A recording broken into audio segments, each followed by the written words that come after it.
Good afternoon, everybody. My name is Emily Camin. I am a senior vocational rehabilitation counselor with Department of Rehabilitation, and Summer Ashby is the work incentive planner.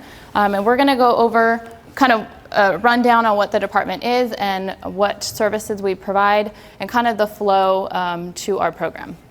So the mission, the California Department of Rehabilitation, DOR, works in partnership with consumers and other stakeholders to provide services and advocacy resulting in employment, independent living, and equality for individuals with disabilities.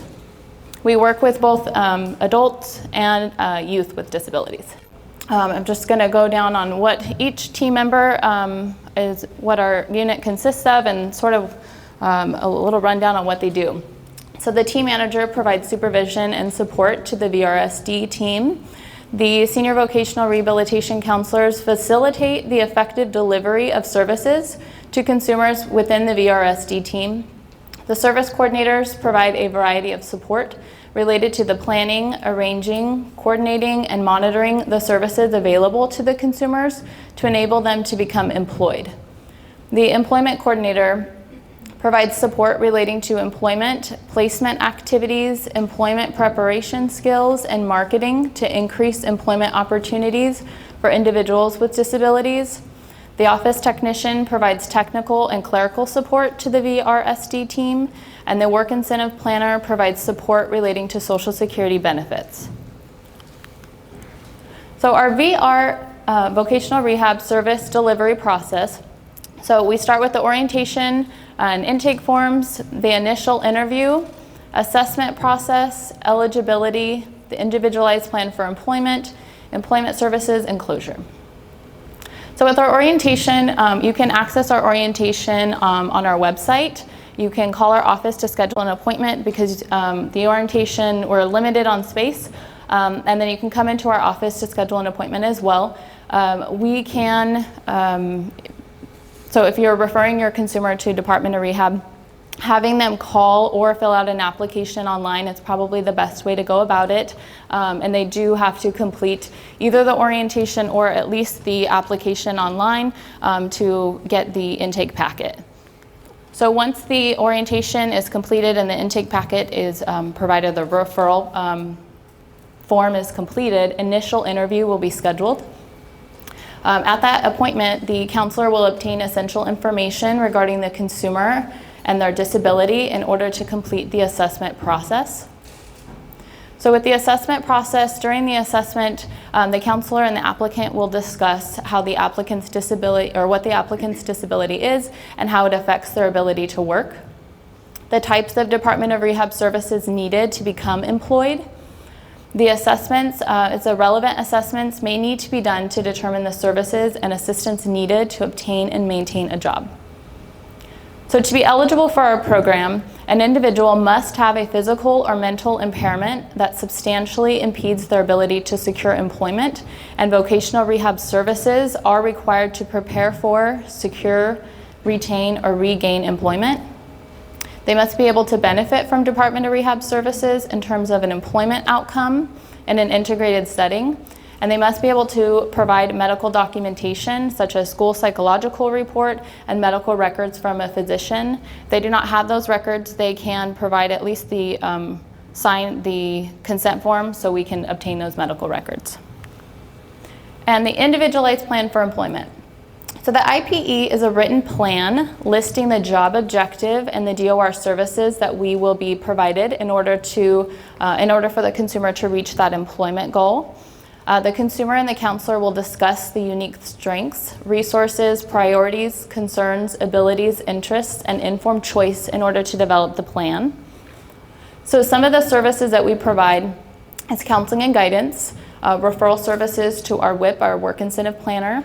LEAP is a limited examination and appointment program for state employment, and then Schedule A is federal employment.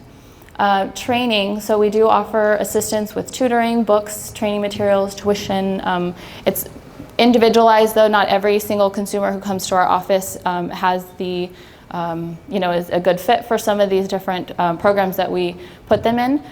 Clothing, so interview clothing for consumers. Transportation, we do provide either a bus pass or the equivalent to a bus pass for gas money. Employment services, interview preparation, resume writing, job readiness skills. And we also provide rehabilitation assistive technology services and devices such as hearing aids, voice recorders, etc. The Work Incentives Planner works specifically with those clients that are receiving Social Security benefits, whether it's supplemental security income or Social Security disability insurance. To be eligible for WIP services, the consumer must be receiving SSI or SSDI. They have completed services outlined in their IPE and they're looking for work. They're currently employed and they want to become financially independent. The differences between SSI and SSDI, supplemental security income, it's also known as Title 16. It's a needs-based program. There is a resource limit of $2,000 for individuals and $3,000 for couples. They must stay under those resource limits to still be eligible for SSI. Supplemental security income is paid through tax revenue. The payment fluctuates depending on their income and their living situation. And then to receive Medi-Cal, they have immediate eligibility for Medi-Cal. For Social Security disability insurance, that's also known as Title II. It's an insurance program. It's funded through your FICA taxes and your work history. It's paid from the Title II Trust Fund. The monthly payments depend on the average lifetime of earnings, so again, your work history. And to be eligible for Medicare, they have a 2-year waiting period. Myths and facts about your benefits. A lot of people have the misconception that once they go back to work, they're going to immediately lose their benefits. That's not true. There are certain employment supports in place to prevent our consumers from losing their benefits prematurely. Myths and facts again. If I go to work, I'll lose my cash benefits.